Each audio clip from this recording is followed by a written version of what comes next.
Rebecca Matthews will never forget the last text she sent her best friend, Christine. I sent her a text message right then and said, "Babe, is everything okay?" Becca didn't expect a reply. She already knew everything wasn't okay. Christine never missed a day of work, and then all of a sudden, she doesn't show up. May 11th, Christine Mustafa vanished. And friends say it's what the mother of two was about to do that very day that may have triggered her disappearance. She was going to also get a restraining order. Christine wanted her live-in landscaper boyfriend, Robert Interval, the father of her baby, out of her life.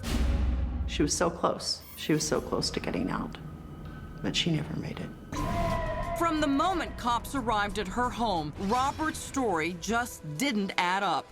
He claimed she had a flat tire and walked to work that morning, but her work was miles across town. There's no way you could walk, let alone in that heat. And when cops checked the car, there was no flat tire at all. Then came Robert's suspicious behavior. Suddenly, he'd put a bunch of Christine's things up for sale.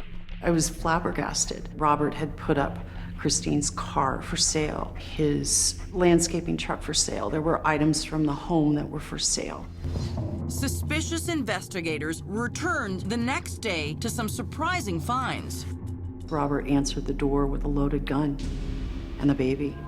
Cops removed the gun from Robert's pocket, and after seeing his daughter's bedroom, Child Services removed her from the home. Inside was a disturbing clue. It was very evident that there had been used bleach spray. You know, it bleaches the paint.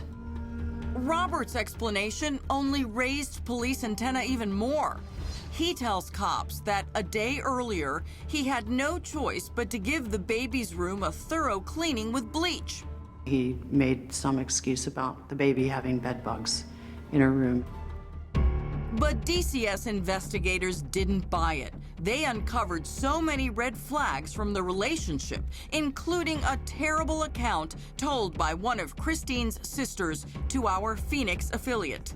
He literally pulled her by her hair, shoved her out of the car, shoeless, purseless, phoneless. He was helplessly running down the street, begging for help. Now Christine was missing, and Robert was the main person on cops' radar.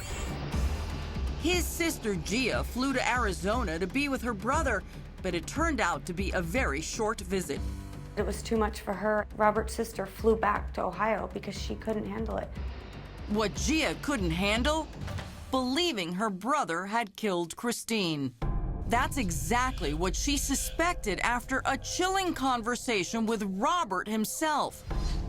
Gia says the one-time model admitted a big fight started with Christine after she threatened to leave him. She claims he then repeatedly said, "I've taken it too far, and I've seen things I can't unsee." And what that means is just too frightening to even comprehend. Whatever it meant, it was enough for cops to get another search warrant. This time, they found what's believed to be physical evidence of foul play inside the couple's home. It's our understanding that there's blood in both the baby's bedroom and in her bedroom. Cops say a phone was found in the bathroom between the toilet and the bathtub. Becca can't bear to think about what that could mean. Maybe she went in the bathroom to call for help, and he busted in, and I believe that she was trying to call for help, and he made that impossible. Though cops found blood and other evidence, they still didn't have a body.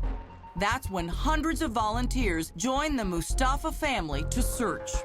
Sometimes 10 people would show up, sometimes 30 or 40 people would show up, but this is all in triple-digit heat in the middle of Arizona summer. Sonu Wasu of our Phoenix affiliate says finding the mother of two became a citywide effort. They were friends, neighbors, co-workers, even those who didn't know her. They want to know where Christine is, what happened to her. But Becca says there was one person who didn't seem concerned about finding Christine. her boyfriend, Robert. Robert was nowhere to be found.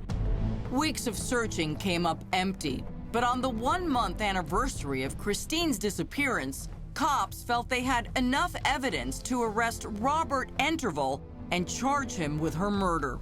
Sir, your name and date of birth, please. Robert Interval. We do have some evidence that does point to Robert as being a suspect. He was also the last person to see Christine, and I think he's the one that really has these answers. It was a little release of fear because there was so much fear that he was going to get away with it completely. In July, cops released more critical clues. There's a landfill in West Phoenix where we believe Christine to be. Evidence suggests Christine was killed inside her home on May 10th. Cops suspect Robert then dumped her body in a nearby trash container.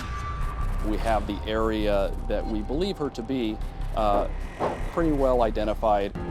Although he's hopeful Christine can be found, Officer Alan Fole admits there are no guarantees.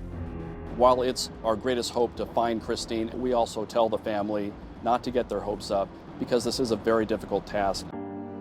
Sadly, Christine's disappearance isn't the first tragedy to strike the Mustafa family. She is the third daughter they've lost.